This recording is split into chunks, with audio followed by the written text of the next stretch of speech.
The top end is known for its wild weather, especially tropical cyclones. Predicting what path the storms may take and tracking their progress is the job of the Bureau of Meteorology. But cyclones aren't the only natural hazard for which Darwin's Weather Bureau provides essential forecasts. Within the Bureau is a team of specialists who monitor the skies to our north for volcanic ash. Their advice is crucial for the aviation industry and potentially saves lives. Alison Middleton reports.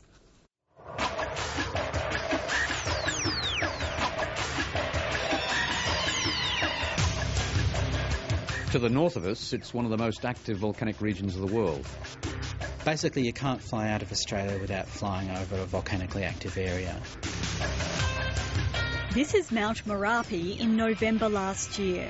It's one of scores of active volcanoes across Indonesia, Papua New Guinea and the Philippines. Whenever one erupts, blasting ash into the air, a team of experts in Darwin is watching. Darwin is a really good location to have the centre because we're a centre of tropical expertise in meteorology. We do cyclone warnings from here, high seas warnings, all sorts of meteorological warnings, and that means that we're always watching the Asia-Pacific region for what's going on. The Weather Bureau's dome is a distinctive feature of Darwin's skyline. Inside is a satellite receiver, relaying images of volcanic ash clouds from our near north. Okay, today we've got clouds over most of the island right now, and it's hard to see the volcanoes. These pictures are monitored by the Darwin Volcanic Ash Advisory Centre. That's part of the Weather Bureau. We did have a little plume a little earlier yesterday, so we... Staff use these satellite images and reports from volcanologists on the ground to track the ash and advise the aviation industry. We give them advice on our best estimate of where the ash is at this point and where it is forecast to travel to. And then the airlines make their own judgment over what the risks are and we'll decide whether to fly in there or not. We get fantastic data, we get great information at hand, and then we make the judgment call as to whether or not there's any risk around operations. If there is a risk, we don't operate. Once I take the lid of the jar off, how fine it is. This is the fine volcanic ash that can form giant clouds. It's potentially disastrous for planes and their passengers. It's very important for the aviation industry to avoid any interceptions with these ash clouds. Well, volcanic ash, in the worst case, inside the engines can form a glass-like layer after it's gone through the hot part of the engine, and that can interrupt the airflow in the engine and possibly cause the engine to shut down.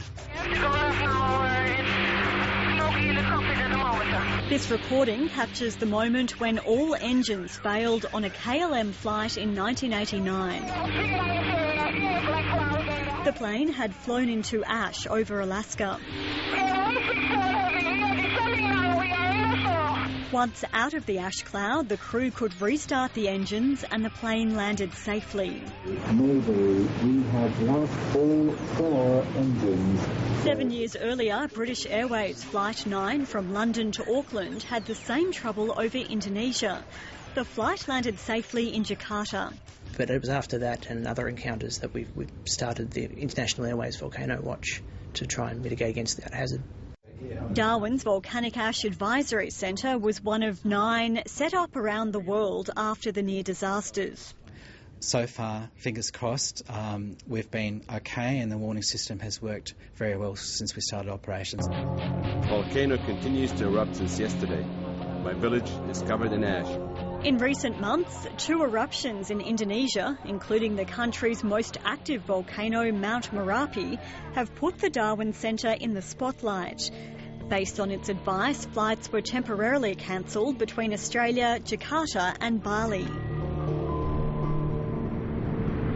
There was much greater disruption in Europe early last year when flights were grounded by this volcano in Iceland. Experts say it's unlikely to ever be that bad here.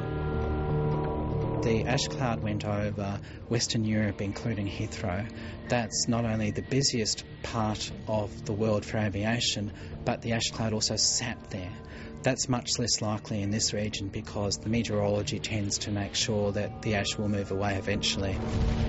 Since records began, more than 120 planes have encountered volcanic ash. In 9 cases, their engines failed. Forecasters in Darwin hope their work will help to prevent the potentially fatal consequences. Merapi was the biggest test for a few years, and we've come through that okay, and hopefully we'll come through the next one okay as well.